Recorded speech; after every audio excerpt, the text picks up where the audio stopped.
Meadows of the righteous, meadows of the righteous, meadows of the righteous, meadows of the righteous, meadows of the righteous, meadows of the righteous. Alhamdulillahi Rabbil Alameen wa salatu wa salamu ala Sayyidil Anbiya'i wal Mursaleen amma ba'ad. Fa'udhu billahi minash shaytanir rajim. Bismillahir Rahmanir Rahim. As-salatu wa salamu alayka ya Rasulallah wa ala alika wa ashabika ya Habiballah. As-salatu wa salamu alayka ya Nabiyallah wa ala alika wa ashabika ya Nurallah. Welcome back to our episode, The Meadows of the Righteous. Ramadan comes, Ramadan goes, and we barely kind of make the most out of it. We don't even do what we're supposed to be doing in it. Yani, if we made intention to read 3 Qurans as Amir al-Sunnah told us this year, we probably carried out 1 or 1.5 or 2. If we were supposed to attend a certain class, we didn't manage to do that. We were supposed to give this much amount of charity, we didn't do that. But what's interesting is a few things that we did do, the positives that we did do, which we shouldn't overlook, is for 30 days, where we would wake up on a normal day, before we'd get to work, we'd have to have a tea or a coffee, a piece of toast in the morning before we sat in our car and commute to work. Break time, we'd have to have some sort of nourishment. Lunchtime, evening time. Okay, that's in terms of food and water. Sleep, we know now how to sacrifice our sleep. We know now how we can come into the masjid. We know now how we could read 20 extra rakats in the night. This is the topic today, how to continue our habit of Ramadan out of Ramadan. How to continue our habit of this Ramadan vibe even outside of Ramadan. How do we do this? How do we do this? So if you take it, Shaitan was out of the equation. Shaitan was put away. We didn't have Shaitan this entire month. And this kind of, everyone's mind is different depending on what mindset you have. Everyone's thinking of Ramadan in different ways. Some are thinking about, look how many blessings I have access to outside of Ramadan. And so some people realize their blessings, and then they have in their head that when I leave Ramadan, I'm going to leave Ramadan being more grateful to the blessings I already have. That's a positive outcome. Some people have this mindset that, okay, I know how to live in a moderate way. So they come away from utilizing all their blessings. They want to live a more of a average lifestyle. They don't want to be too much more extravagant. They don't want to have extra food in the fridge or on the table. They just want to live normal, happily. So everyone has a different kind of mindset. Neutrally, one thing we all have in common is the tendency of committing sins and the difficulty in performing good deeds. In Ramadan, that changed. In Ramadan, Shaitan was taken out of our equation. Our fast was increased and 20 rakats were increased. The 5 namaz were already there. Allah subhanahu wa ta'ala increased the rewards, and you're like this for 30 days. For 30 days, we continued to keep our gaze lowered. Our stomach, we kept it disciplined. Our sleeping pattern, we had to sort out somehow. It was devastating. Sometimes you can't sleep, and then you can't eat. You're dehydrated, but you have to go to work. We lived the difficult lifestyle for these 30 days. And it was all out for the pleasure of Allah subhanahu wa ta'ala. And then before Ramadan, we'd never go to the masjid in our break time to go read Zohar namaz. But now our break time, I know I can sacrifice my break and go and read Zohar namaz. Likewise, Taraweeh, I would never sacrifice my evening with the lads and go and read Taraweeh, but in Ramadan, everyone's doing that. If you want to see me, I'll see you after Taraweeh. So Ramadan, our mindset changes, our habits change. Now shaitan's taken out of the equation. Now for 30 days you've been doing this thing, extra 20 rakats, one more Quran you've been reading, fasting during the day, you're not swearing, you're not looking around, you're not backbiting, you're not doing all these different type of sins, you're focusing. You don't have energy. Now, out of Ramadan, what happens when Ramadan leaves? You see, on Eid day, like I mentioned before, in the previous episode, Musa alayhi Islam, when he got the vision of Allah subhanahu wa ta'ala, that was his Eid. And now Musa alayhi Islam had to struggle to see the vision of Allah subhanahu wa ta'ala. He had to fast for so long to see the vision of Allah subhanahu wa ta'ala, where the Prophet sallallahu alaihi wasallam was in bed and Allah subhanahu wa ta'ala sends Jibreel alayhi salam to call him. And that was his Eid. That was Eid of Rasulullah sallallahu alayhi wasallam, when he's seen Allah subhanahu wa ta'ala. Our Eid when Ramadan finishes, our Eid is when Allah subhanahu wa ta'ala accepts our fasts. What happens is, the very Maghrib, the Chand Raat, when we have discovered the moon, we have seen the moon, and that night where Shaitan is released, that is a very, very important night.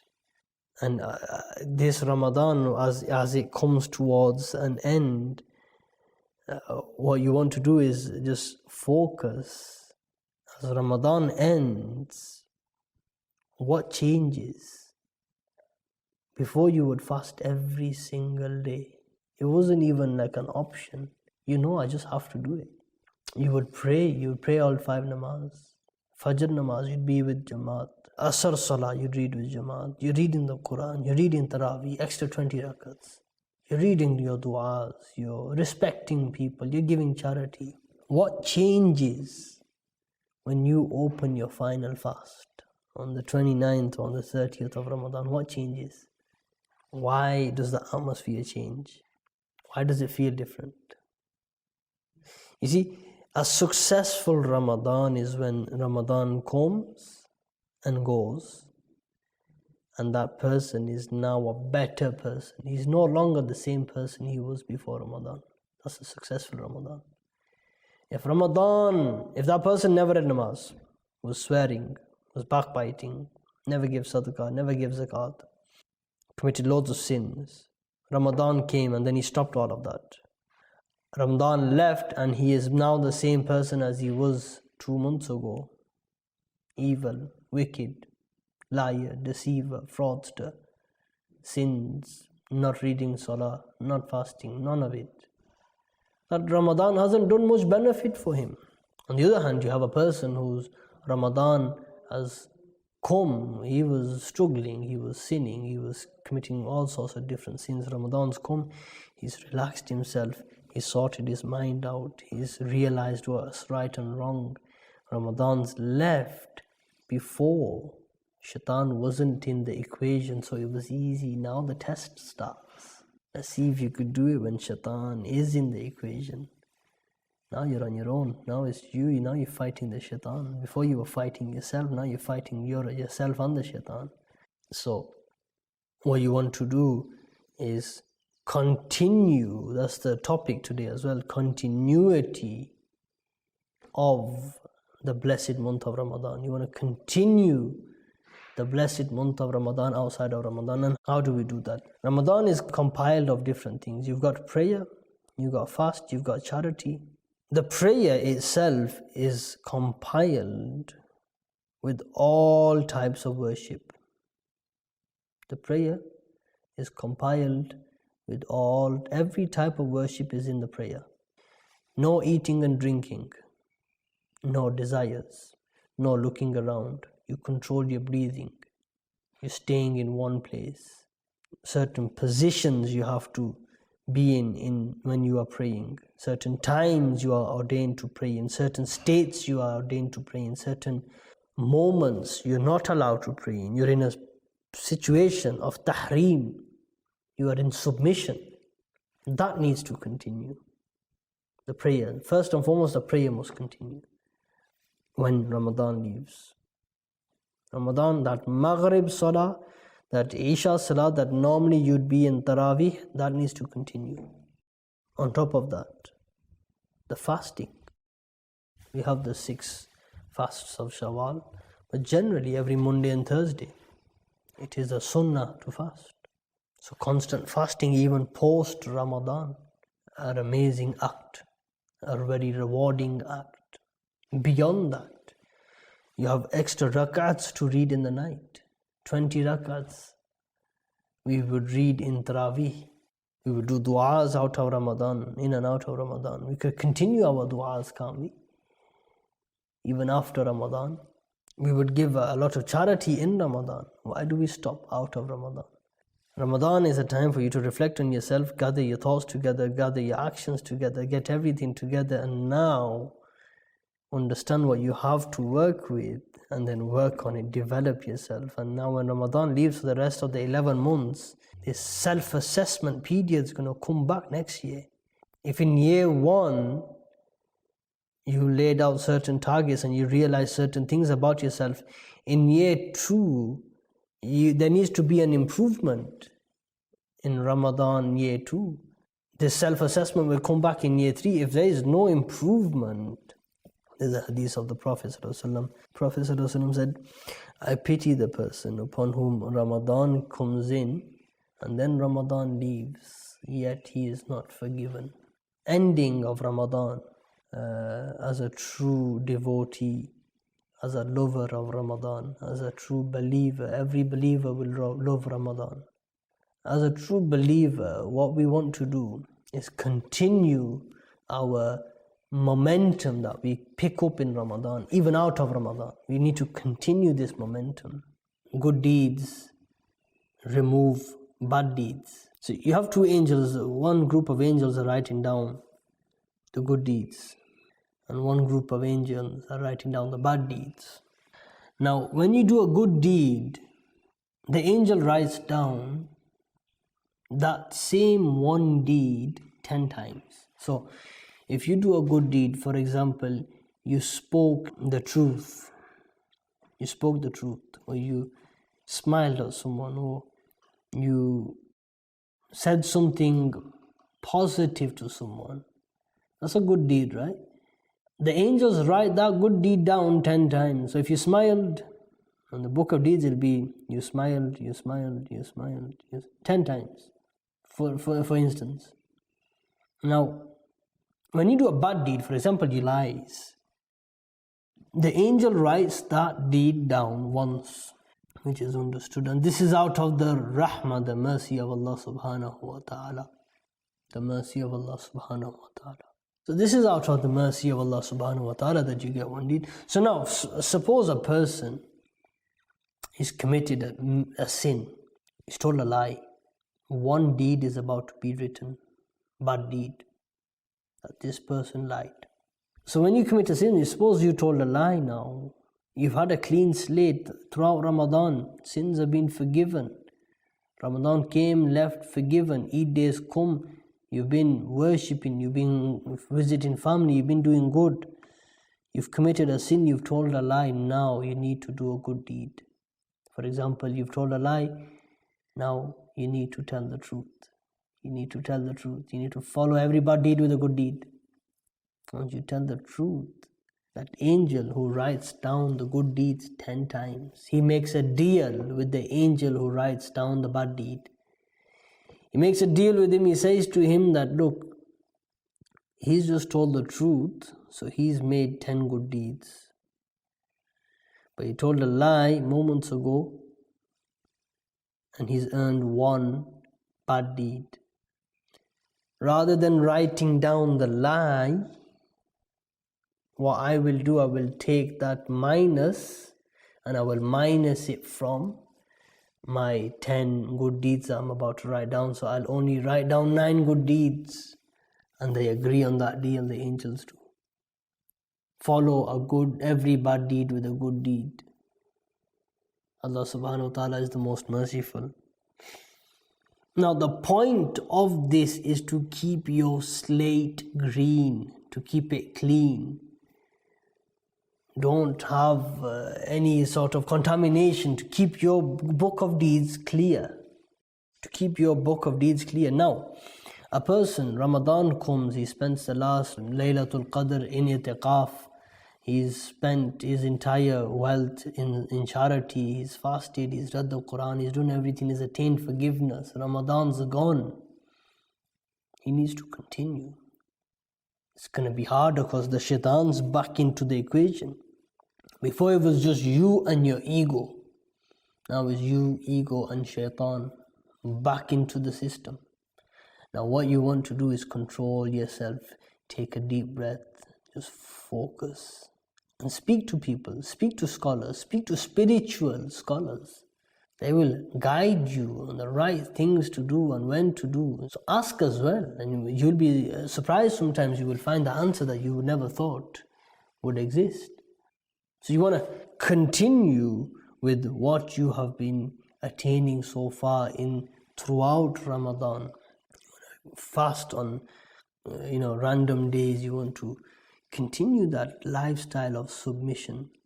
Allah subhanahu wa ta'ala will continue rewarding you. You want to stay in a constant state of zikr. So these lessons we have learned in conducting good practices, giving charity, different forms of charity. You want to continue with this, continue with this, continue with this. The final few days of Ramadan, one should specifically Laylatul Qadr, specifically he should go and spend in the masjid, Fazan Medina, at least the last 3 days. If you've not done the 10 days i'tikaf, the last 5 days or the last 3 days, try to take yourself to the local Fazan Medina. Spend as much time as you can there. If you've given your zakat, fitrana, sadaqat, if you've not given your zakat, fitrana, sadaqat, do so before time flies. Time goes really quick. Fidya, if you need to give fidya, get everything done. Anything which you think is not fully, you've not met the criteria, get it all done. Inshallah, Allah subhanahu wa ta'ala is the most forgiving, He is the most merciful, He will reward you. Allah subhanahu wa ta'ala, the point is Allah subhanahu wa ta'ala has forgiven you in Ramadan. You believe, you've worshipped for the sake of Him forgiving you. He forgives so much people at the time of iftari every single day. On the last day, He forgives a certain amount of people as well that He's forgiven throughout the entire month. You're feeling that you've been forgiven, and then leaving Ramadan, shaitan enters back into the equation. You don't want to mess up your book of deeds now. Remember, Nisfu Shaban, 15th of Shaban, your book of deeds were renewed. Now you've had this kind of self-reflection period, a period where you've focused on yourself. You've removed the impurities from your heart. You've removed the problems of your mind. You've enhanced yourself. You've bettered yourself. You've serviced yourself. You've done an MOT check. Now it's about maintaining that. It's about continuity. It's about maintaining that. It's about disciplining yourself even after Ramadan. It's about continuing that. And you know you could do it because you've done it already. You know you could do it. Prophet ﷺ, someone asked the Prophet, Ya Rasulullah ﷺ, what is the best advice you can give me no one else can give me? Prophet ﷺ said, Qul amantu billah, say I believe in Allah, thumma istaqim, and then staying steadfast. It's the best advice I could give. May Allah subhanahu wa ta'ala give us istiqamah. May He give us understanding. May He allow us to continue the way we lived during Ramadan, out of Ramadan. Ameen bi jahi nabiyil ameen. Sallu ala al-habib sallallahu ala Muhammad sallallahu alayhi wa sallam. Meadows of the righteous, meadows of the righteous, meadows of the righteous, meadows of the righteous, meadows of the righteous, meadows of the righteous.